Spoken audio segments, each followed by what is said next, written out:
Hey guys, it's Amy coming at you live from hot and humid Yokohama. Oh my goodness, what a week. All right, how is everyone today? I hope you are good. I am hot now, but it's okay because I'm indoors, and indoors is where I control the weather, or something. I don't even know. Hey Kanchan, what's up? All right. So yeah, when I started this, I was just thinking to myself, I said, oh man, I forgot I have some nice melon in the fridge. So, maybe I will eat some melon after I'm done today. Sounds really nice. So yeah, tomorrow, I was going to get a new sofa delivered. New to me, not new. I got a nice sofa from a secondhand shop, and it's really quite nice, and I got a really good deal on it. So I will miss my reclining sofa, but it's time to change it. When I moved to Japan, I had 3 cats that we brought from the US. So, cats and sofas. So, yeah, it's a little scratched up, just a little bit. So I will miss my sofa, but and right now we don't have the budget for a duplicate sofa. Now we only have 1 cat, Mitzi, but the other 2 have unfortunately passed away. I miss my babies, but so we just have the 1 cat now, so much easier to control her scratching, but the unfortunate thing is she does not let us clip her front nails, so she refuses to let us. Like, we'll try to grab her, and it's like, it's okay, kitty, and she's like, no, she's not having any of it. So oh well. But yeah, so it's another hot and humid day, but it's been a pretty good day. And my husband made a fantastic dinner. It was very nice. We had a shogayaki. Or in English we would call ginger pork. So that was really tasty, with cabbage, of course, on the side. So you can't have ginger pork without some nice cabbage. And so tomorrow we were supposed to have our new sofa delivered, but I made a mistake. So it's actually going to be our first time to get rid of big garbage, so oversized trash. And I wasn't exactly sure how to do it. I knew that there was a website, and the website has a really kind of narrow window. Like, let's see, how can I explain? They don't want to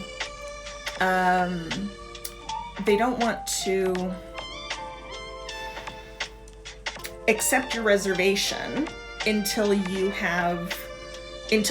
ready. You're ready to go. So I said, okay, let me apply. And they emailed me a link, and they're like, this link is only good for 15 minutes. 15 minutes, not 1 day. They're like, no, 15 minutes, hurry up. I'm like, okay.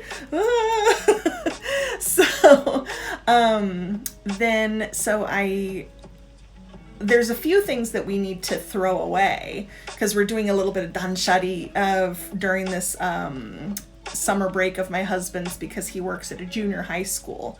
So, I do freelance. I'm always working, but he has summer vacation off, and this is a good chance to do a little danshari, to do a little decluttering.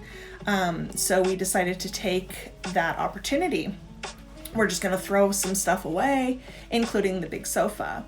Well, not big. It's a 2-person sofa, so it's not like, wow, it's so huge. No. It's just enough for us. So what I wanted to do was schedule the big garbage pickup as close as possible to the delivery, because I paid a little extra to have the delivery guys take out the old sofa.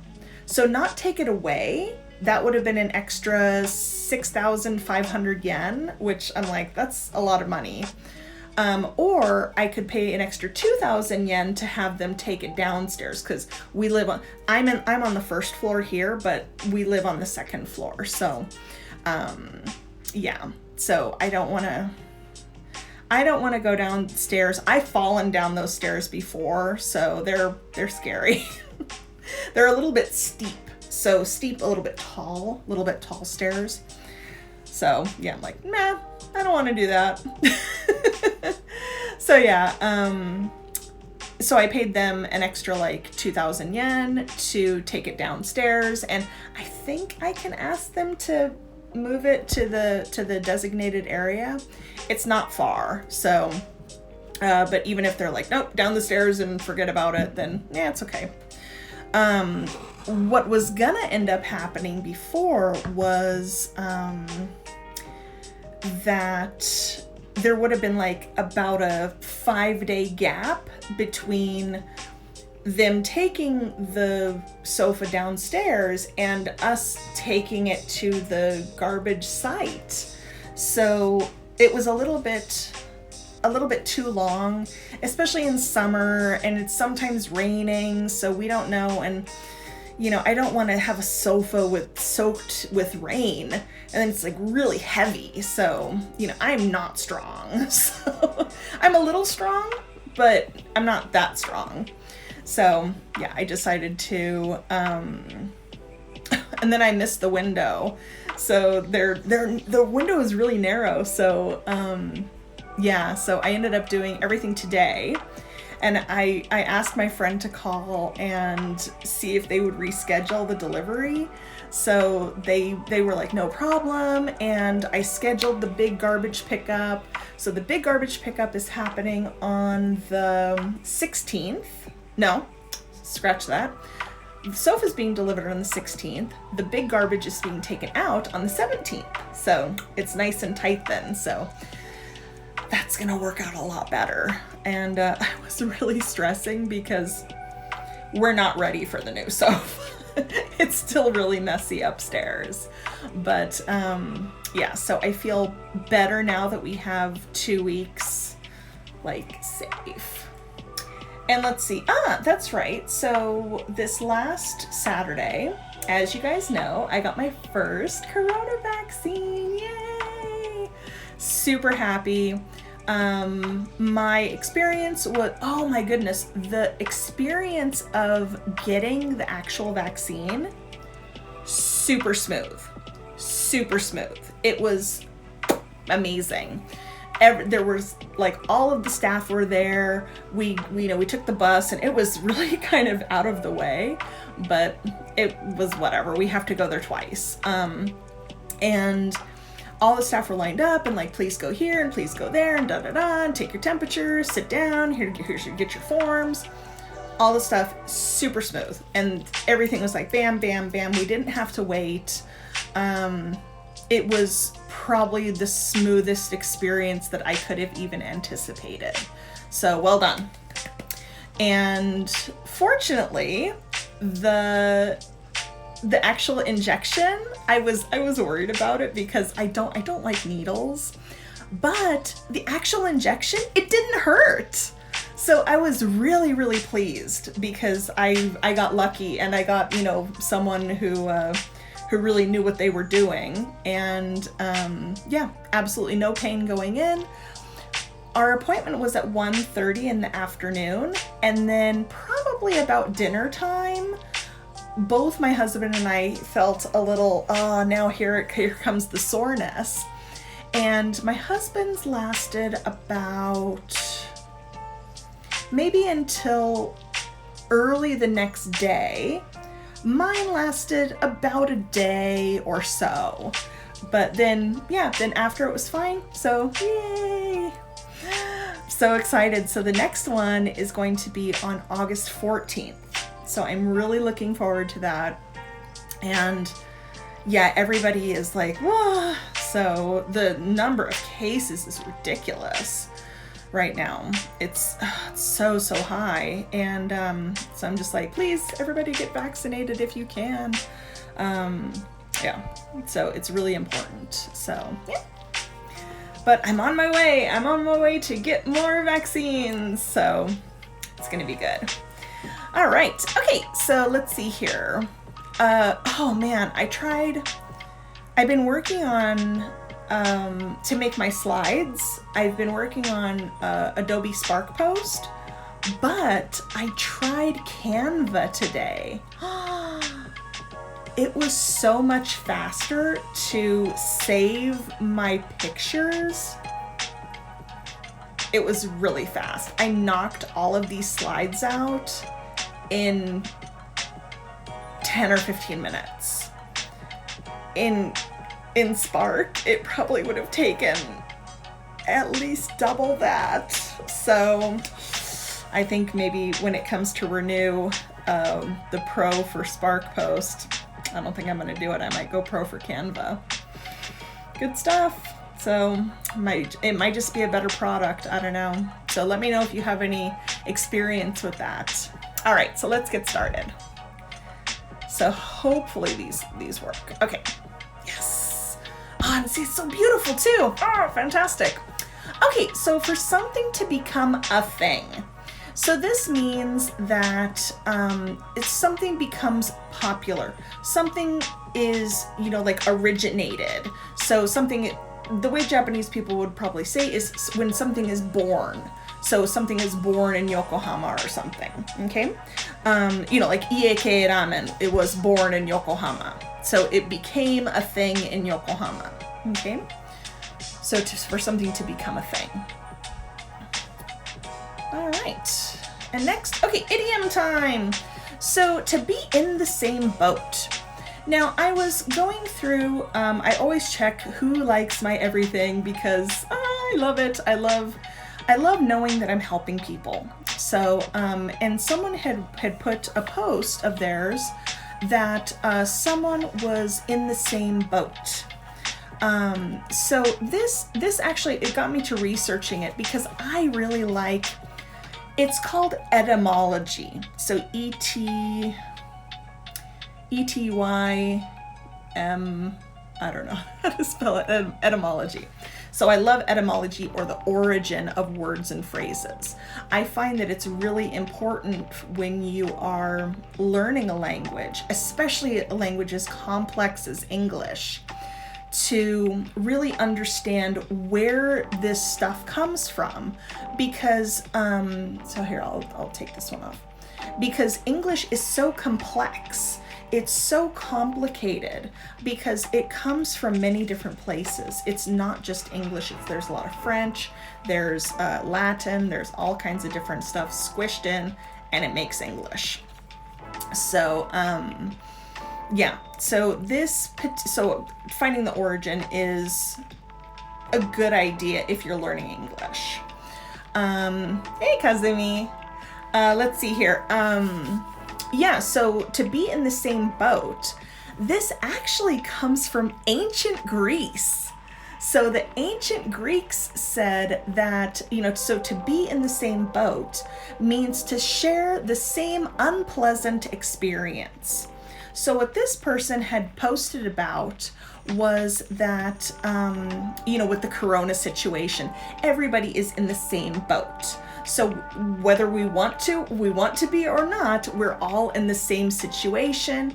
It's an unpleasant situation. It's not a happy situation. You would never say like, oh, I'm in the same boat. Yay. No, it's like, no, I am in the same boat. So things like the corona situation, never having enough money, right? So if I'm like, oh, I don't have enough money, it's like, yeah, many people share the same kind of feelings. So it's like, yeah, I'm in the same boat. So maybe you can stop complaining about it. But yeah, so that's, to be in the same boat. Ancient Greeks. Wow. I saw one place though that tried to attribute this phrase to 16th century England, and I'm like, no, ancient Greece goes back farther, guys. So yeah, I thought that was really funny. All right, okay, so area of expertise. And I don't know if I've actually talked about this before, because these last couple of weeks, my notes have been a little bit kind of all over the place. I've been a little bit disorganized, and for that I do apologize. But I just wanted to let you know, maybe something's going to be a duplicate. All right. Yeah, so area of expertise. This is like senmon, right? So so I have a few areas of expertise. So my areas of expertise are pronunciation, intonation, business English, and probably test prep. So, but I'm also good with kids. I have lots of talents. Ho ho ho.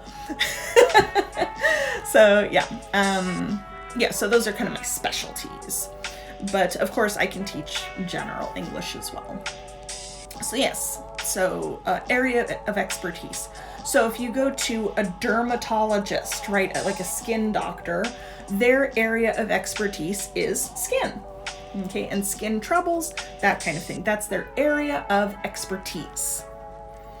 All right, let's move on. Okay, so there was a few weeks ago in one of my group lessons, we do kind of topics around the room, and one of the topics was this leaf art by this Japanese artist. And what he does is he takes a single leaf and he cuts it, not with scissors. He cuts it with an I actually also have one of these. So we call it an X-Acto knife. So it's a knife like this. So I use this sometimes for when I'm making flashcards and things like that. So it's really useful. It's a really useful tool. And yeah, so he makes these really intricate. So intricate means very detailed, very, very detailed. Works of art on a single leaf. It's really cool. So I recommend that you check out Rito's leaf art. Very cool. You'll be amazed, because I know I was. All right, let's move on. Let's see. Okay, how do we pronounce this word? I know that many Japanese people know this word, but how many people know how to pronounce it? It's a little bit tricky. So I'll take a drink of water and then you figure it out.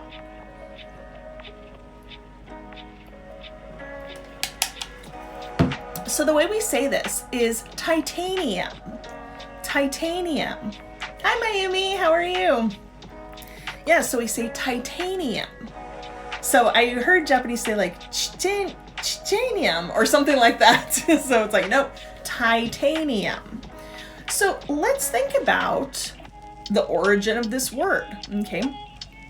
What word do you see in here? Okay, so there's two things that you should be able to see in this word, okay? So we have titan and then ium, okay? So what other kind of ium words can you think of? How about platinum, right? Uranium. What else? Like kind of chemical compounds? I don't know. I never took chemistry. So yeah, I don't know.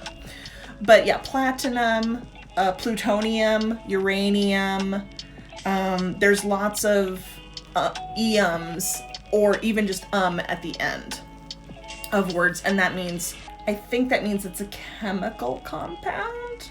Please correct me if I'm wrong. I am not a science expert, I'm an English expert. All right, hey! We got a young one in here right now. So let's see. Hey, Manoa, how are you? Yeah, so Kazumi asked a kind of metal. Yes, so it's a kind of metal. Hello, did you go surfing today? I want to go. I'm from California, but I've never been surfing. So my balance is really bad. So yeah, I'm worried that I would fall down and hit my head. But yeah, so titanium, so we have the ium at the end. That means that it's either a metal, chemical compound, something like that, okay? And then titan. This is, and actually as an American, I would say titan, because we don't like the T sound in the middle of words. We'll either change it to D or we just drop it. So for example, water, right? So I'm drinking water. I'm not drinking water. And then also for like conical, it's not kitten, it's kitten.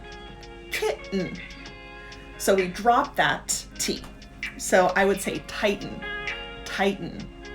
Yeah, it's a little bit strange. That's the American accent. British people do not say it that way. It's definitely American accent. So yeah, so titan. What is a titan? A titan was a big, like, the Titans were like bigger than the Greek gods. They were like the parents of the gods in ancient Greece. So they were like big. That's why the Titan strength. So he's got the strength of a Titan. So it's very, very strong, very big, kind of powerful image that we have for this. Yeah, so Titans.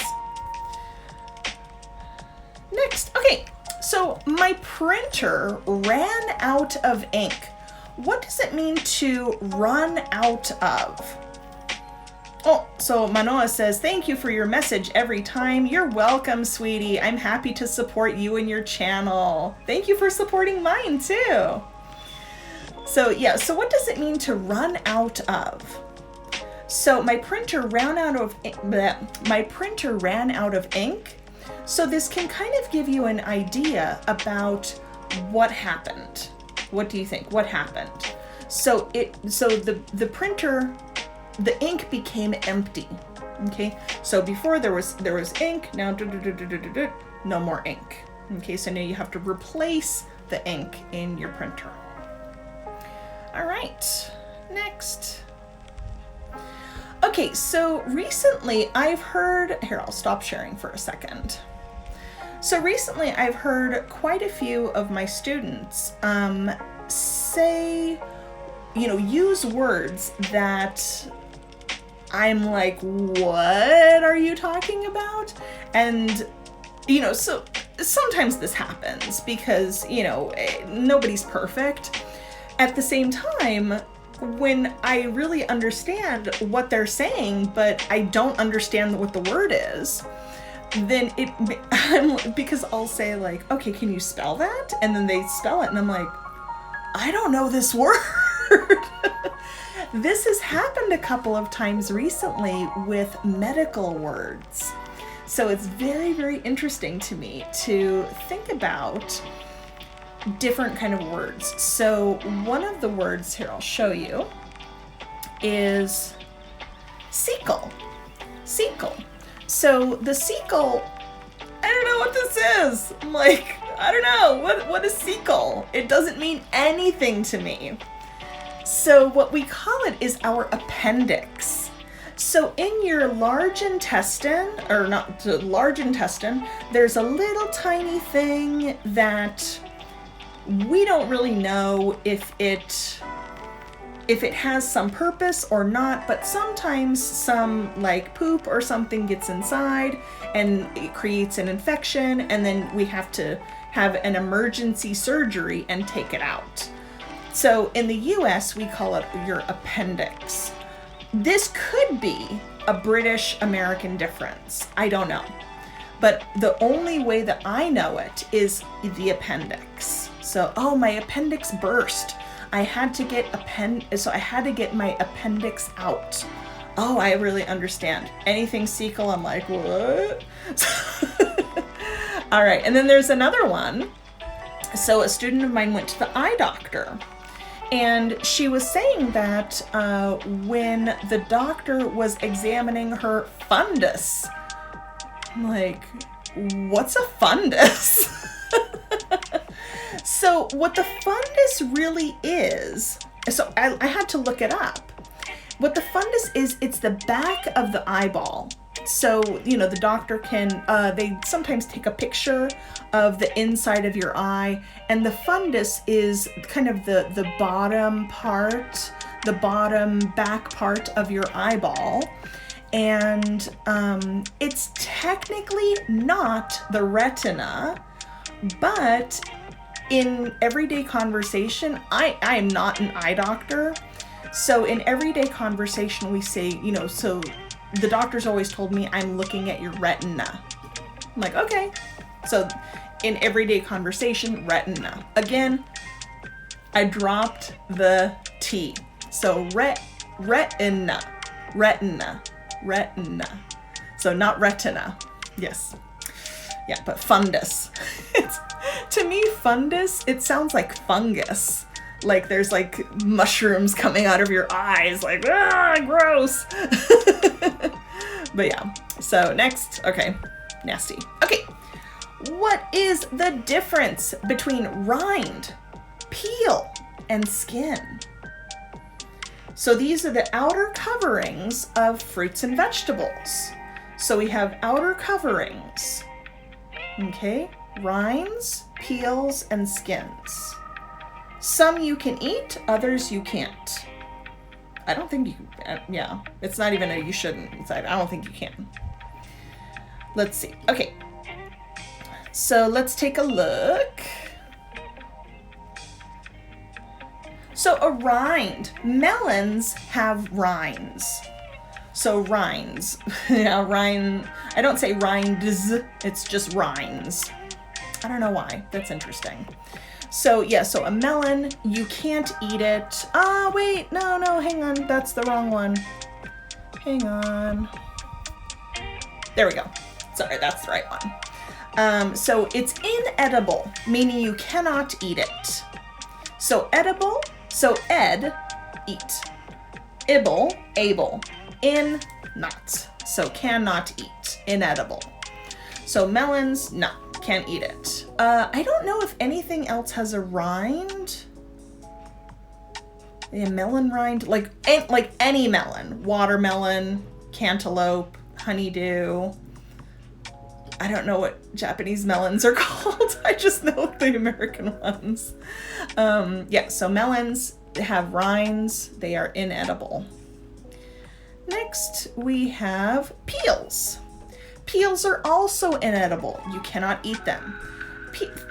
Fruits and vegetables with peels, things like oranges, bananas, and so on. Okay, so if you take the orange, you can't eat the peel. Like, don't eat it. Eat banana peel? No, don't eat it. I mean, I guess technically you could. I wouldn't recommend it. All right, so next is skin.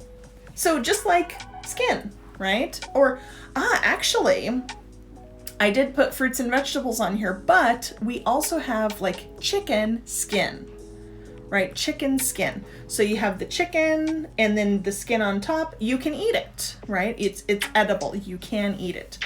So apples, potatoes, and so on. Okay, so apples, you can just eat it whole, eat it. It's the American way. Potatoes, eat it. No, I'm kidding. You should probably cook potatoes. Yeah, raw potato is, I've tried it when I was a kid. I was like, I wonder what the raw potato tastes like. I was like, that's not very good. Yeah, so you don't have to peel the skin off of these fruits and vegetables. You can, it's an option, but you can just eat it as it is too. So it doesn't really matter. Just whatever you prefer. And then we have a bonus. So a husk. It's also inedible, and I can only think of one fruit or vegetable with a husk, and that is corn. Corn has a husk. Okay? Yeah. So yeah, that was all my slides. That was everything. because yeah, it's been a busy day. It's been a little bit stressful, but everything worked out. And a big thank you to my friend that helped me. You're an angel. Saved me so much stress. And she knows who she is. But yeah, so I think that might be it. Yeah. So yeah, it's so strange. What about in Japanese? Do you have different names for the different outer coatings for different foods? Oh, what about pumpkin? No, because you can eat, I would say skin. Because for like kabocha, you can just eat it. You don't have to take the green part off. You can eat everything, you can eat the whole thing, except for the stem at the top. Probably skin, I would say. Yeah. So yeah, but husk and rind, these are, yeah, and not rind, rind. So yeah, let's see, what else? Oh, there's so many new things that I want to tell you guys. Let's do a little bit of, might be a little difficult with the music, but I want to show you, we had some technical problems before where it was, it paused right in the middle of my broadcast. I'm like, no, why? And then the sync was messed up. So let's try this again. Now that technology isn't watching. So I want to tell you a little bit about the rhythm of English. So English has a very particular rhythm, okay? So for example, when you think about the rhythm of English, it takes the same length of time to say the following four things. And Kazumi really knows because I have her practice every week. Actually, Kazumi, I will miss you tomorrow, but I hope you have a good day. So it takes the same amount of time to say the following four things. 1, 2, 3, 4. 1 and 2 and 3 and 4. 1 and a 2 and a 3 and a 4. 1 and then a 2 and then a 3 and then a 4. Okay, so of course it goes 1, 2, 3, 4. 1 and 2 and 3 and 4. 1 and a 2 and a 3 and a 4. 1 and then a 2 and then a 3 and then a 4. Okay, let's try it. Okay, so I'll clap and do it. So just ignore the music. Okay. All right, ready? 1, 2, 3, 4. 1 and 2 and 3 and 4. 1 and a 2 and a 3 and a 4. 1 and then a 2 and then a 3 and then a 4. Right? So this kind of tells you how when we have these unstressed syllables. So a syllable is just a beat, right? So syllable, 3 beats, right? Syllable, 3 beats.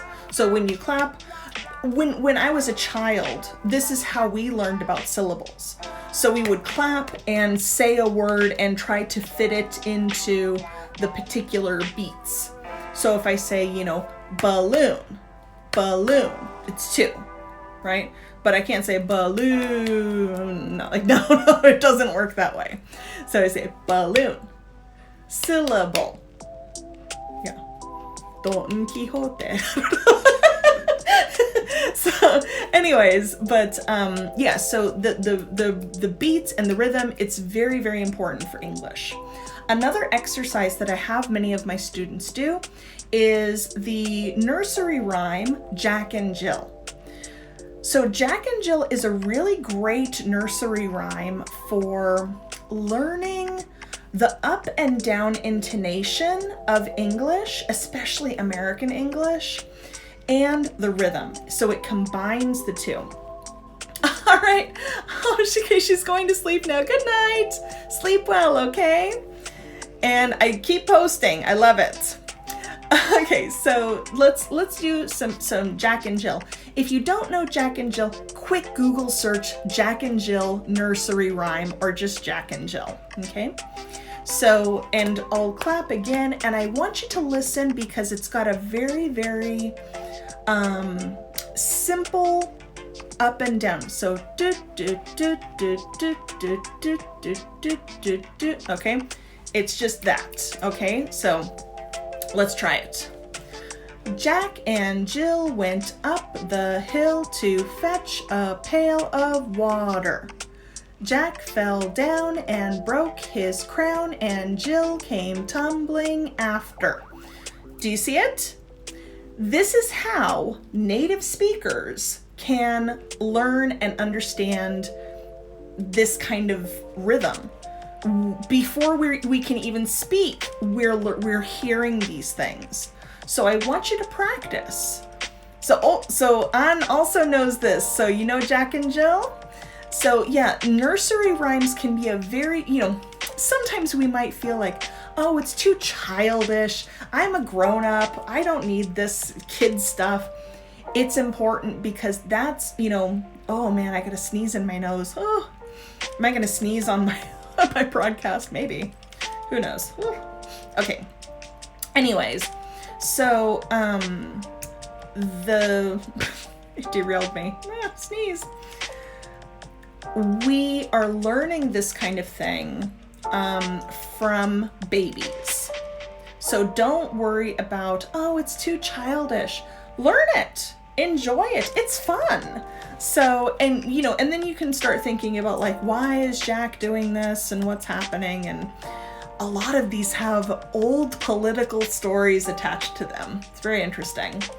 But yeah, so it's the really simple rhythm, simple up and down, and it can help you with yours. For the students that I've used this with, it's really helped improve their reading out loud abilities. So if you're struggling, if this is a point that you're struggling with, I highly recommend those two. Copy me. It's free. Please have it. Because I want you to be able to enjoy English and make real progress. So it's very, very important to me that you are happy. Sounds cheesy, but yeah, it's true. Yep. So, yeah.